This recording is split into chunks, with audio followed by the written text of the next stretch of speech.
Hobby New Goons, and welcome to another episode of Ramses Reviews.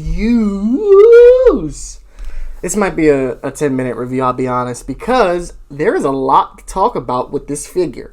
Now, obviously, I know this figure is old. I know it's been out for at least a year, but this is my first time getting my hands on one of these, and I just feel like whenever I get my hands on a figure like this, I need to share it, because one, Hasbro got to step their game up. And two, Hasbro got to step their game up. Honestly, I've never... How do I put this? So, this figure is going for an average of like $28 on Amazon, I've noticed. And I think Walmart's got it for like $35. When I say I got almost the same amount of accessories I got in my Mezco Spider-Man, I'm not being funny. I mean, I didn't get as much, but I at least got half of the accessories. So I got an entire tray's worth of accessories for this figure. And it's just like, Hasbro, can you not do that? I mean, like, sure, I understand you guys want to hit a more fair price point of $24, whatever. But, like, if you raised it $5 more, I don't think I'd be mad if I got the surplus of accessories that I got from this with a Hasbro figure. Now, sure, the downsides to this figure compared to a Hasbro figure are the articulation, the posability. Like, sure, she can hit this pose, but, like, that's about it. There's no real much range of motion in her legs. There's no thigh swivel. There is a bicep swivel, but it's barely there. I know this figure wasn't made for the articulation. This is kind of probably like that figure you get because it comes with a bunch of accessories. It looks really spot on. Like, this Trini head sculpt is better than I've seen from head sculpts from Hasbro. So, and then you also are given an Aisha head sculpt. The Aisha head sculpt is just, it's not perfect. It feels like they went with like a more cartoonish style for her. Trini looks more like what Trini would look like. This kind of seems like if Aisha was like animated in a cartoon aspect. I mean, everything down to something like this. The helmet, like, it looks so, like, good. I know I complain about Hasbro a lot, and I'm sure people are tired of hearing me complain about Hasbro. Oh, why do you buy the figure if it's, you know it's only $25, you know it's only $30, you shouldn't buy it. Alright, first of all, I want to answer that. I don't think we should accept bare minimum. And the fact that I have people telling me that I should accept bare minimum and wait until someone with more accreditation tells me to buy a figure is a little wild. So, no. I don't believe that a figure should... I don't care if I'm paying $25. I don't care if I'm paying $35. If I'm paying for a figure, I should at least get the bare minimum. That means at least 4 to 5, maybe even 6 accessories in the box. And I don't think that extra hands, because Hasbro loves to include one set of extra hands and like one effect and says, here you go, that's it. I got 3 different variations of the blaster on this figure. I got the blade version, I got the blaster version, and I got the stationary version to go in her holster. Hasbro doesn't do that. I got different variations of her daggers. I got the toy-inspired version. I got the actual screen-accurate inspired version. Same thing that goes with her blaster. I even got the toy version. And they gave you so many different options with hands, it's not even funny. You even get the Deandra flowers and a Mr. Tickle Sneezer. I mean, how much else can you ask for in this figure? I paid $28, maybe $35 after tax. Yeah, I paid maybe $10 or more than I would have paid for Lightning Collection.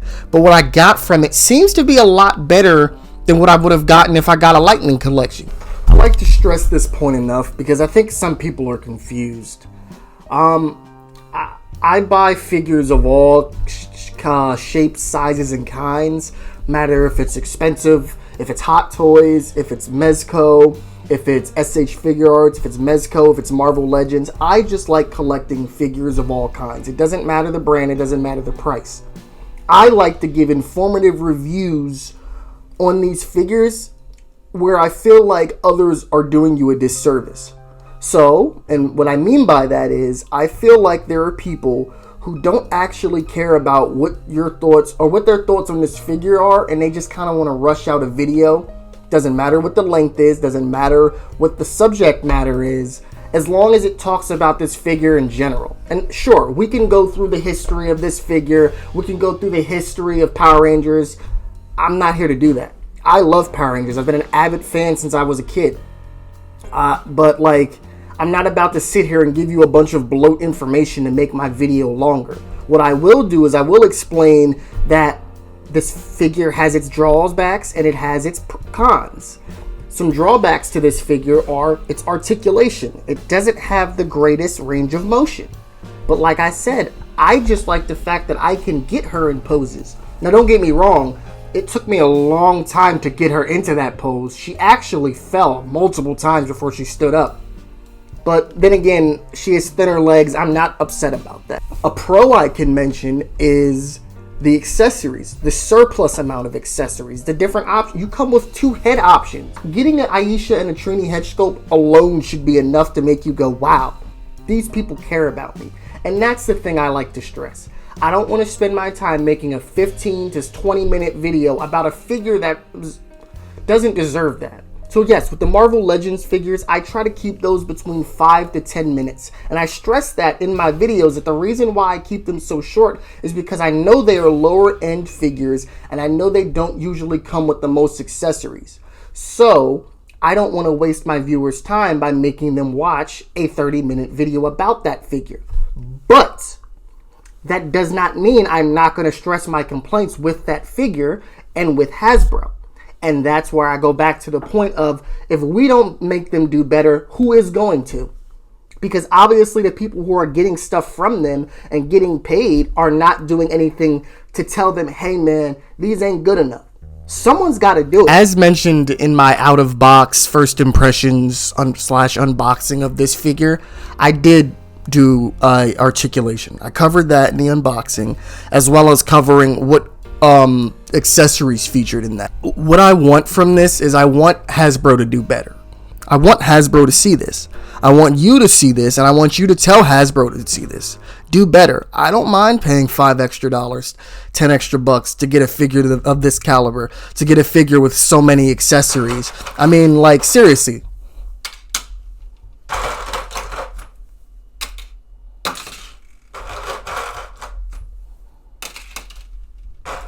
I can just keep going, like it doesn't stop.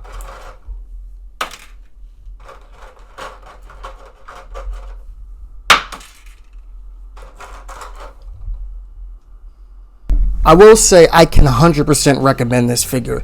I am most definitely going to be picking up at least the Green Ranger, because Tommy is my favorite Ranger, and for some reason I keep ending up with Yellow Rangers. Like, I don't understand why. And I think a lot of it has to do with, for some reason, people don't like buying Yellow Rangers. So whenever I go for toy hauls and I go to like Walmart or Target, the only Rangers that are usually there are like the pink and the Yellow Ranger. And like, I don't really care. I like Power Rangers no matter who it is. I'm gonna pick it up, especially if it's Mighty Morphin. Since I have the Yellow Ranger Morpher, the plan was to build like a kind of shrine with my Yellow Rangers around it, kind of paying homage to her.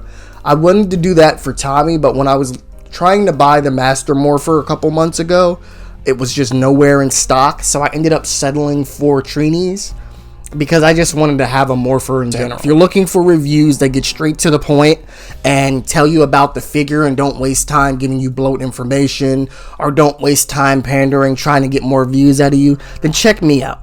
Yeah, I'm coming for all the smoke. I don't care who you are. I'm letting it be known that the way these toys are reviewed needs to change, because I shouldn't have to watch 5 videos about a figure to learn anything informative about it. Like, would you know that this figure had a weird smell out the box from watching a review? Because when I took it out the box, it smelled like fresh paint mixed with like new cards that kind of got like waterlogged. So why waste people's time going over information they already know? Usually when I'm buying a figure, I'm very indecisive. I've already gone to 3 different websites. I've gone to Amazon, I've gone to whatever toy store I'm looking on to try to find this figure. And I'm comparing prices, and after I've done comparing prices, I'm like, okay, now do I want it? So then I go to YouTube to watch a review.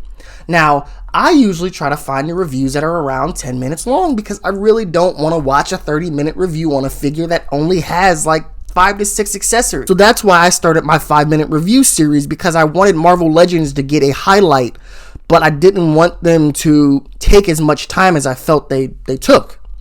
I understand for figures like Mafex, SH Figure Arts, Mezco, Hot Toys, I understand those needing a lot more time to explain in detail what's featured, what's given, this, that, and the other. Anyway, like, share, subscribe. Peace.